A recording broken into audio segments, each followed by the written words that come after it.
For the third time in 2 seasons, Curt Cignetti has gotten a contract extension from Indiana. The best coach in the country has not only won a national championship, but is reshaping the entire landscape of college football. Indiana will pay Cignetti $13.2 million a year through 2033, tying him with Kirby Smart as the highest paid coach in the game. This was baked right into his previous deal that he had with Indiana all the way back in October of last year, 2025. I believe it was called the Good Faith Review, Good Faith Market Review, I think it was called.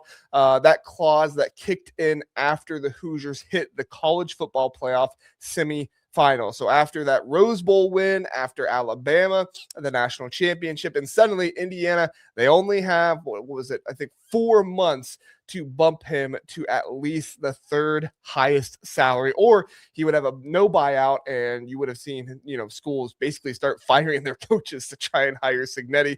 You might have seen some NFL teams fire their coaches to try and hire Curt Cignetti if something like that happens. So, of course, they don't risk it at all. The Hoosiers lock him down faster than D'Angelo Pons had that INT against Oregon.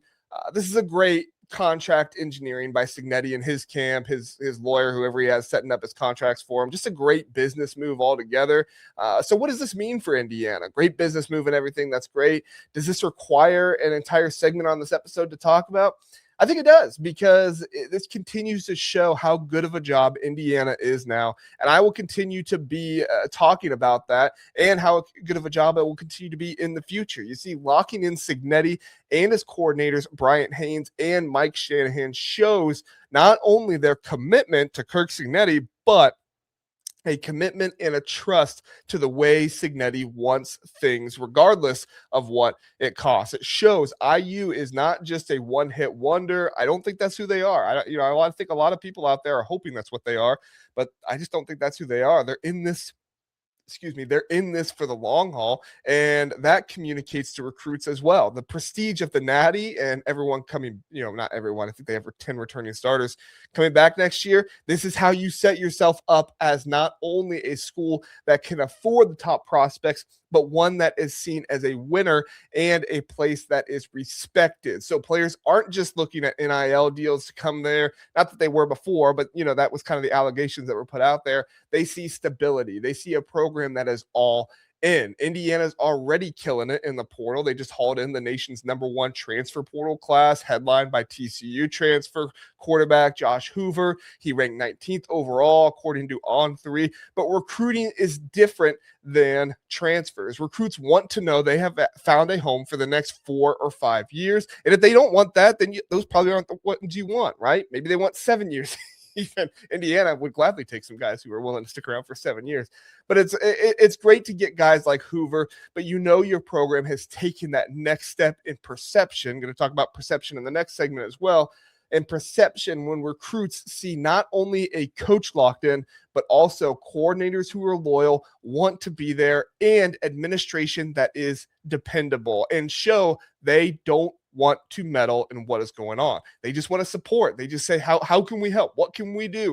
And how could they not, right? Indiana has been, they haven't been a plucky underdog who just got lucky or anything like that.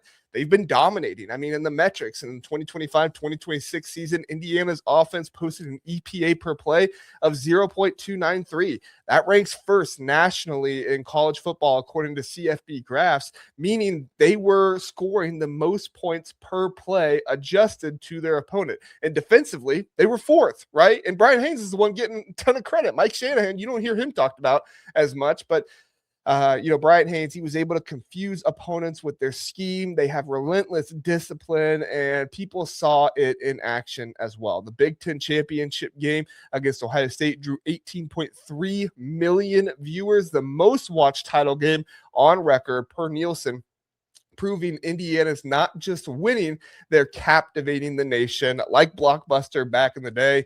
The only difference is that they aren't, they aren't just like staying put and fine with the way things are and on cruise control like Blockbuster was. They're going to continue to improve, continue to get better. The fact that they were willing to agree to this extension and back it up by not just barely making Cignetti a top 3 highest paid head coach or anything like that, positions Indiana beautifully for the post-Cignetti era as well, whenever that comes, whenever retirement is there, which hopefully it's a long way off. I'm not wishing Cignetti retires by any means, of course, but I think it will be. I don't think Cignetti's retiring anytime soon, obviously.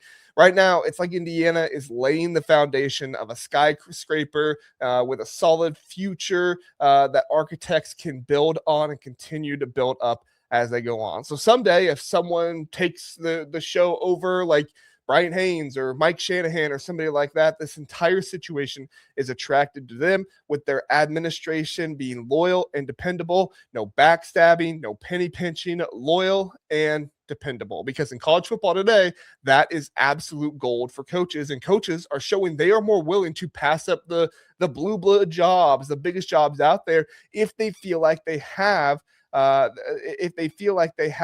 where they are at now. Sometimes alumni really helps. Sometimes if you just have buy-in from the administration, it can make you stay over some of the more perceived better jobs out there. So whether it's someone like Brian Haynes or Mike Shanahan on staff in the future who steps up when Cignetti moves on, or it's a hotshot coach at some point, they will salivate over Bloomington because they know they are getting a no BS, no making things up off the field, making things tough for them or anything like that. Coaches already battle tooth and nail on Saturdays, right? That is what it all is all about. Coaches know how tough it is out there. Why do they want to fight the suits upstairs as well? You might not think coaches think about that stuff, but they truly do. It's exhausting trying to run your team and run the suits at the top of the organization too.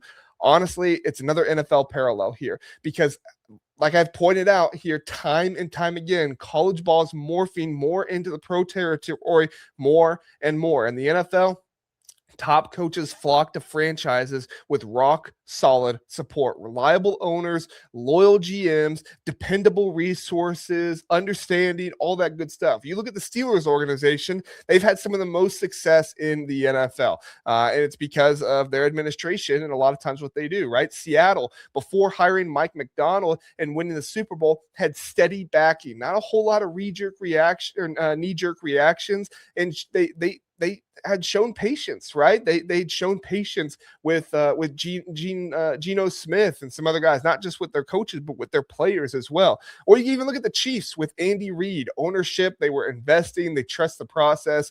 Boom, a dynasty was forming. I get it. Last year wasn't great, but I'm confident they will bounce back. College is similar, but not exactly the same. So there are 4 active national championship head coaches out there right now, yet only 2 of them crack the top 3 in pay. Why is that? Well, it's because it's not just about the biggest payday anymore. Not, desperately overpaying a guy like LSU did for Lane Kiffin or anything like that, who's got the bag, but honestly hasn't proven anything at the highest level at this point yet in the sport, right? Lane Kiffin really hasn't proven anything. You did a good job with Ole Miss, but you left before you could really win anything with Ole Miss. So you can even look at Indiana versus Ohio State, right? Where the fans are wild and kind of drunk on success, but Indiana fans, as much as they're pretty crazy and wild too, they're not drunk on success in football like the Buckeyes are, who have insane expectations. Like last year, where even a playoff berth for Ohio State felt like a failure. Heck, their first year starting QB, Julian Sand, who is in his second year of school, going up against other guys in their 4th, 5th, 6th year at quarterback, he went to the Heisman ceremony, and fans were legitimately asking if he is good enough to play for Ohio State. But at Indiana, you don't have that. The fans want to win. They trust their coach, and their expectations have grown, sure, but they've nailed the combo of trust, investment, support, and expectations that are grounded, win big, and build sustainably. Historically, the last time something like this happened was Clemson under Dabo Swinney in the late 2010s. But even their glow up wasn't as much, since they were such a solid program back then, right? I mean, they weren't the most solid. It wasn't like they were a powerhouse or anything like that. But Dabo Swinney essentially took a solid program and turned them into a powerhouse. They weren't what Indiana was. And after locking him up in the post-2016 title with extensions, buyout structured to keep him there, but they had to elevate coordinators in that situation. They did enough to keep Dabo, but not his support as well, right? Indiana is mirroring that, but they're making it even better with Mark Cuban's support, his his contributions that he's making, and Cignetti's modern development to keep improving and not staying stagnant, right? Dabo Swinney stayed stagnant. He didn't want to pay players. He didn't want to do all that stuff. He hired too much from within. And it's Cignetti, I don't think he's going to do that. So they've put out there publicly too. Scott Dolson told ESPN that they are, quote, all in on football. But Indiana's not just hanging on to the best coach in college football right now. Cignetti cemented that with that title. To me, they're broadcasting to every coach out there that IU is the job. And not saying like they're getting ready to Cignetti anytime soon, but just like for the long time future, right? That IU, the job is one of the best gigs in the country. You can be a great coach and get recognized for it at Indiana. It's in my mind, and I know some people will call me crazy for this, you have in the comments, but in my mind, it's a top 5 job right now, because in this era, support doesn't completely trump brand, right? But Cignetti has increased the brand of Indiana football, and it is close enough up there with some of the biggest brands in the sport. But that's just what I think. What do you guys think? Does the extension show we're coming up on a Hoosier dynasty, or is it just the peak before the plateau? Drop your comments and your thoughts down below.